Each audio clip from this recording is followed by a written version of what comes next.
A mí me ha tocado hablarles sobre un tema que puede ser de mucha importancia para todos los salvadoreños. Es un tema el cual es muy interesante, muy complejo, hay muy poca información de él en internet y aparte es un tema como muy antiguo, es de la época precolonial en El Salvador y su educación antes de la llegada de los españoles. Bueno, podemos empezar un poco diciendo que el proceso educativo que había en ese entonces, como todo conocimiento, era un proceso de aprendizaje, un proceso de conocimiento, el cual se les inculcaba a los niños para que ellos tuvieran un mayor desarrollo en su vida. También se dice que la educación se basó en la transmisión oral del conocimiento obtenido a través de experiencias de generaciones pasadas. Acá como nos quiere dar a entender como por ejemplo de los grupos más veteranos era transmitida los conocimientos a los grupos más jóvenes. Como todo en la vida, dice que los jóvenes somos el futuro de esta sociedad, somos el futuro, los niños, los jóvenes y así. Los gobernantes y sacerdotes recibieron educación formal en religión y cosmografía.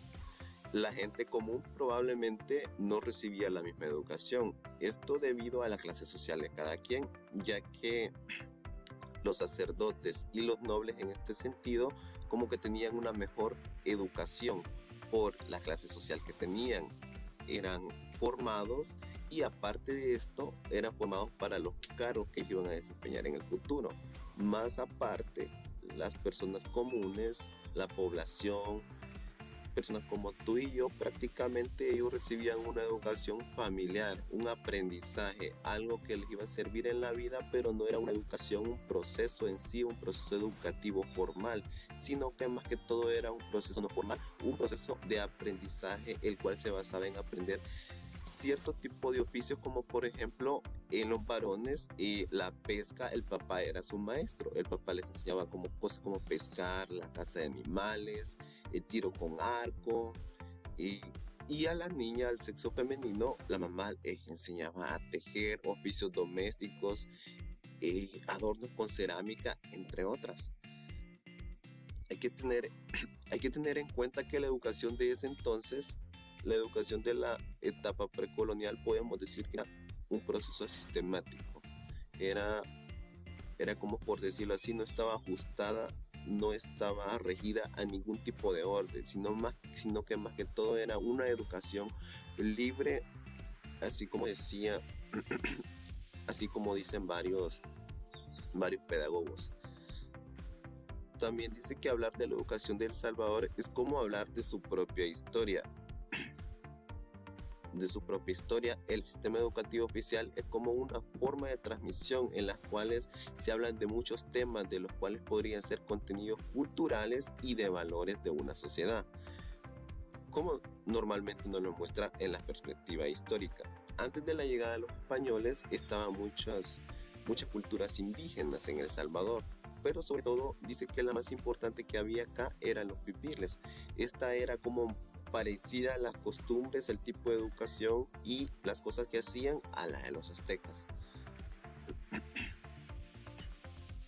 En cuanto a la manera de enseñanza de los pipiles, los procesos educativos se realizaban por medio de la transmisión directa de conocimientos, principalmente al interior del seno familiar, así como les decía, de padres a hijos y de madres a hijas.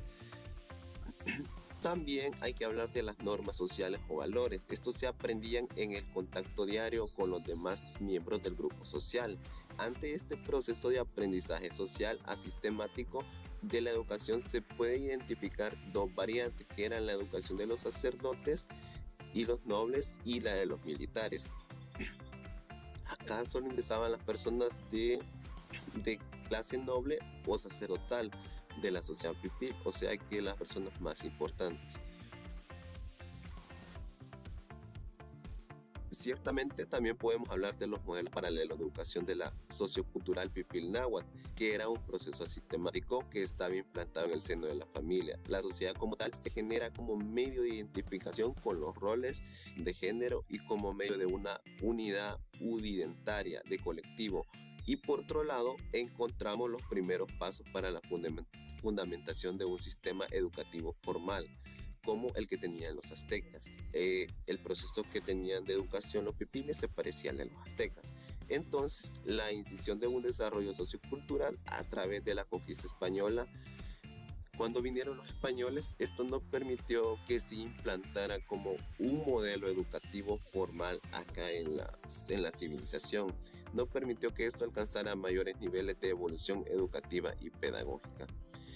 Y también hablar un poco acerca de la organización social. La organización social iba por escalones. Empezaremos hablando un poco acerca de los esclavos, que estas personas eran como las que no tenían ningún tipo de derecho, eran las que prácticamente se tomaba como un objeto.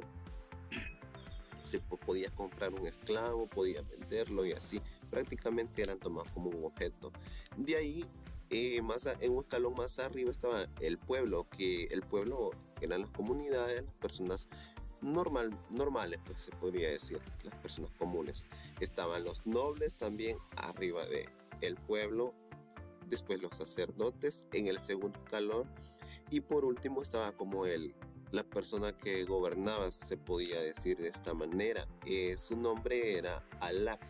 Esta persona era la que regía las normas en la época precolonial. Y esto ha sido todo de mi parte. Espero haya sido de su agrado y tengan un feliz día. La educación en la época colonial en El Salvador. Con la llegada de los españoles a Cuscatlán, los sistemas autónomos de enseñanza fueron articulados para la implantación forzosa de una nueva cosmovisión y concepción de existencia europea. La colonización española tenía el objetivo explícito de civilizar a los indígenas. Erróneamente los llamaban indios en la cultura occidental y sobre todo también en la fe católica. Los primeros colonizadores despojaron de sus bienes a todos los indígenas. Incluso no contentos con eso, los redujeron a la más vil esclavitud. Tanto como religiosos como conquistadores españoles, ellos lo que hicieron fue saciar sus intereses mezquinos con el trabajo forzado de miles de indígenas en condiciones de esclavitud. Las características de los primeros tiempos es la dominación española, fue la crueldad, fue el fanatismo religioso por parte de los conquistadores. Pues ahí también surgen las contradicciones, porque la mayoría de la población estaba compuesto por indígenas, el cual ellos eran dueños de sus propias tierras. Ellos tenían sus riquezas, tenían sus bienes, y estos vienen y los llegan a despojarlos, pues no cumplen con su objetivo, sino que lo que más llegan es a satisfacerse ellos mismos y todas sus necesidades.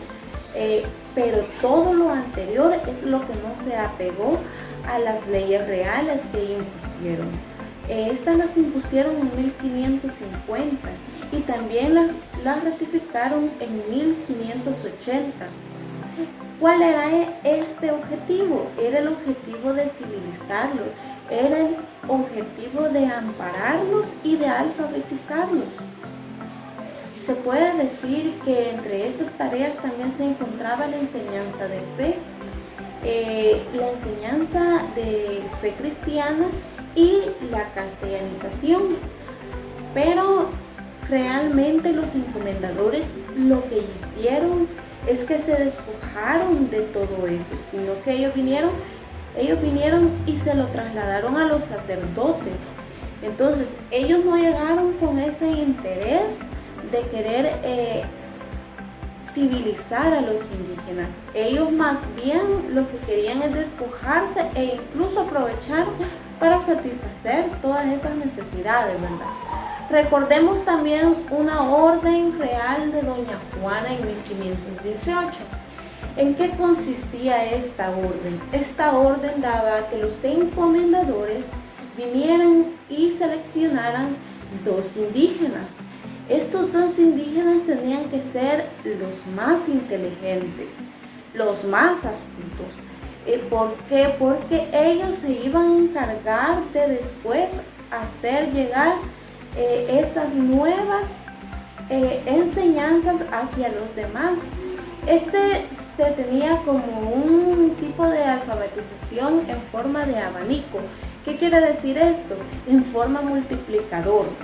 Esto quiere decir que esos dos indígenas tenían que hacer pasar sus conocimientos. Todo lo que ellos habían adquirido, ellos lo tenían que hacerlo llegar a los demás, ¿verdad? Por eso es de una manera multiplicadora.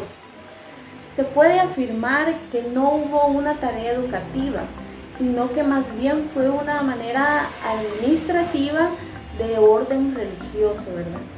La educación a principio se trató de dar de una manera a señas, la cual no hubo ninguna función, ¿verdad? No tuvo ninguna función, y lo que sí les funcionó fue la parte del arte. Ellos trataron de enseñarles ya con arte a ellos, para que ellos se expresaran y de esa manera enseñarles. Una de las representaciones fue la dramática y la música, que fueron dos medios de la enseñanza evangelística. Esta es una educación de forma religiosa, y como es de una forma religiosa, se podría decir que uno de los primeros currículos en El Salvador es de corte religioso. ¿Por qué? Porque estos enseñaban la religión, la imponían en todos lados y la enseñaban de manera, por ejemplo, el Ave María, el Padre Nuestro, los 10 mandamientos, que se podría decir que hoy en día aún predominan en nuestro país, que todavía tienen religión, aunque la educación en ese ámbito ha cambiado bastante, pero se puede decir que incluso algunas instituciones todavía utilizan esos métodos de llevar religión en su currículo. Se puede decir que los indígenas presentaron mucha resistencia hacia ese tipo de enseñanza, pues ellos, lo contrario de hoy en día, no querían que sus hijos fueran a la escuela. ¿Por qué? Porque ellos tenían un miedo, ¿verdad? El único que se les impone es la castellanización, y es el único medio de hacerlos pasar del paganismo al cristianismo. Con respecto a la educación de la mujer, esta es bastante compleja. ¿Por qué? Porque en esos tiempos la mujer únicamente se tenía que dedicar al hogar. Ella tenía que hacer sus quehaceres y pues más nada, ¿verdad? Entonces prácticamente la educación para la mujer fue completamente negada.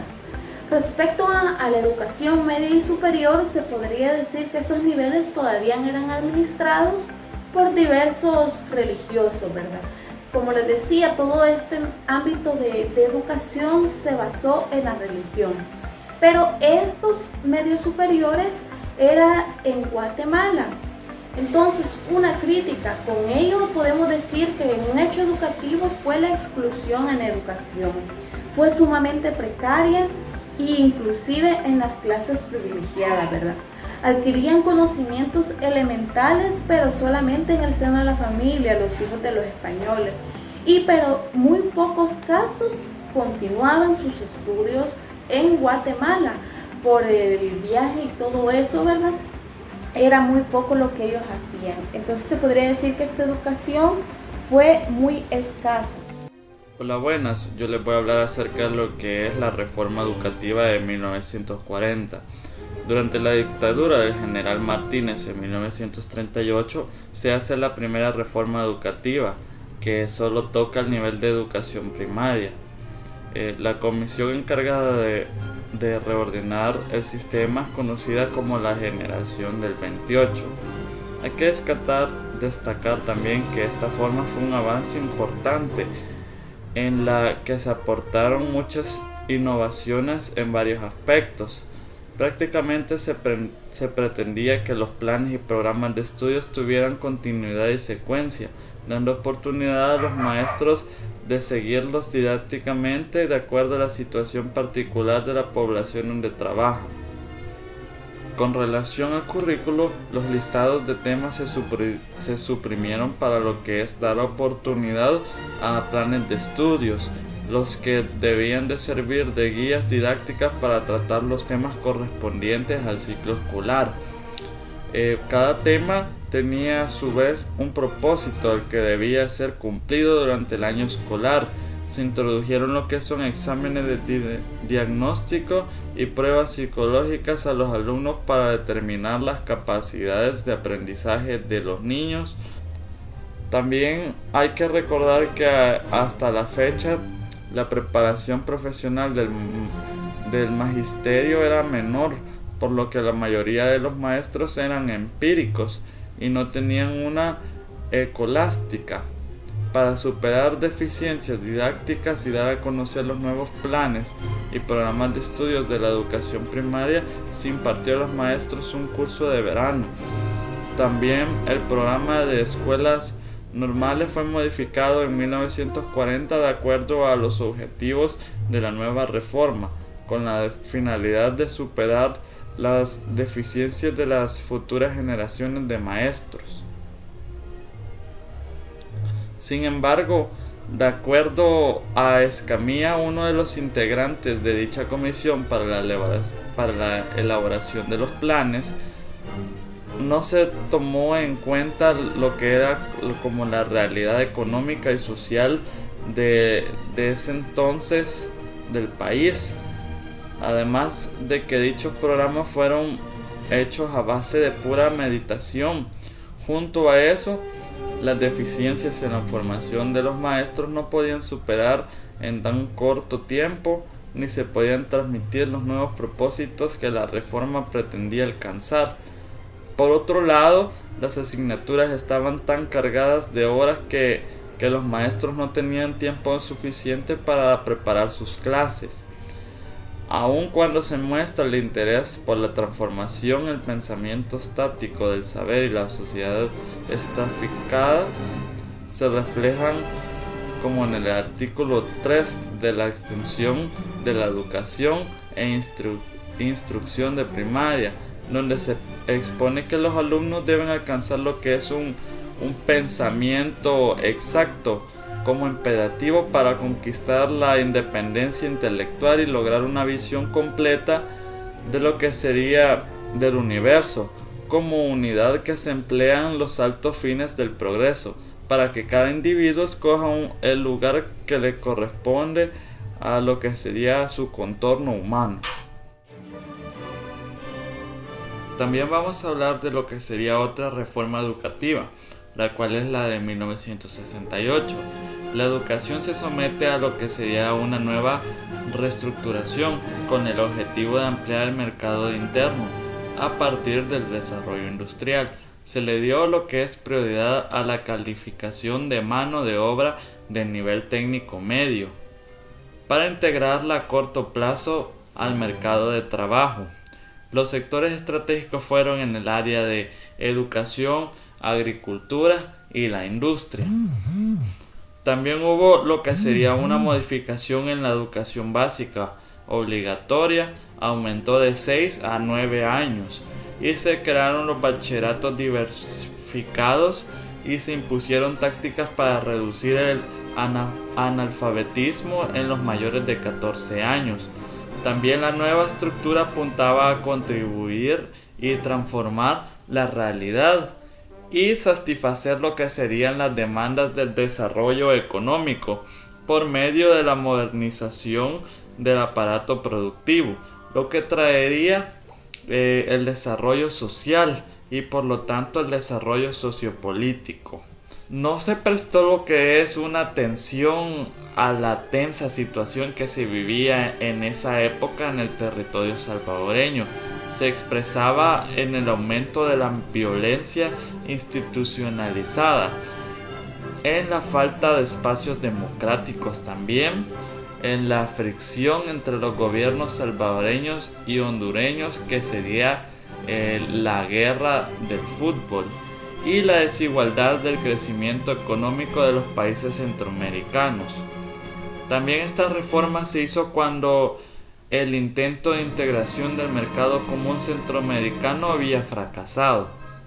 La estructura productiva, lejos de absorber los cuadros técnicos, ya que comenzaba a desplazar mano de obra, agudizando el desempleo. Hola, mi nombre es Marvin Antonio García Limas. Yo te voy a hablar sobre la reforma de 1995. Si bien es cierto, venimos siguiendo una secuencia de la reforma educativa dentro de El Salvador que surge en 1940 y 1968.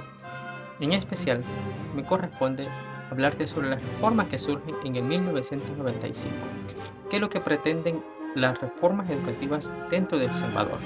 Las reformas lo que pretenden con sus objetivos o sus características, la ampliación de la cobertura escolar, el mejoramiento de calidad, la función de valores cívicos y morales y la modernización institucional. Es una de las características que tienen las reformas educativas en El Salvador. La cobertura, mejoramiento y sobre todo la formación de valores cívicos y morales en la sociedad o en los jóvenes que están en proceso de formación. ¿Qué surge en el año 1995? Todos conocemos que surge la guerra, entonces eso surge posguerra. Los cambios que tenía que dársele a la educación en este proceso o esa transición de guerra que hubo, entonces el mejoramiento de paz o la calidad de la educación que iba a venir a partir de lo sucedido, en 1995 surge esta reforma. ¿Y cuáles eran los objetivos de esta reforma? Era la mejora de la calidad de la educación en sus diferentes niveles, aumentar la capacidad, eficacia y la equidad en el sistema educativo, democratizar la educación, ampliando a los servicios educativos, crear nuevas modalidades y posición de servicios, fortalecer la formación de valores humanísticos y cívicos. ¿Qué surge con esto? ¿O cuál es el objetivo de esta reforma? Cambiar o darle un giro diferente a la educación a través de los valores, mejoramiento de calidad, ampliación de los cupos dentro del sistema educativo. Pero dentro de esta reforma surgen otros planes, que es el Plan 2021. ¿Qué querían lograr con esto? Un país centrado en la equidad productiva y la competitividad. Si bien es cierto, las demandas dentro de la sociedad, conforme van los años o conforme va evolucionando el mundo, exige cambios. Hoy obviamente la educación no debe quedarse atrás. Uno de los aspectos importantes que se deben dejar marcar dentro de las reformas educativas es qué tanto le estamos dando o qué tanto toman en cuenta las voces de las personas, los educativos, la parte de los educadores, los docentes dentro de este proceso. ¿Qué surge a través de esto? En 1995 surge toda esta trayectoria y el plan decenal.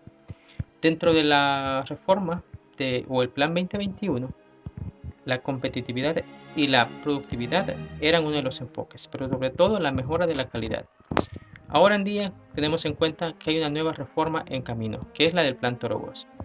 Ahora bien, y volvemos a lo mismo, ¿será que en nuestro país se está tomando en cuenta la voz de los niños, la voz de la sociedad, la voz de los especialistas para poder desarrollar una educación diferente o una educación de acuerdo a las necesidades que se están viviendo ahora en día? Por eso es importante conocer todo ese tipo de reforma, el enfoque o el punto a lo que queremos llegar como futuros docentes. Y debemos estar al día y comenzar a incentivar a que los jóvenes puedan desarrollar competencias de habilidades de lectura, comprensión lectora. Es importante todo este tipo de desarrollos en la sociedad.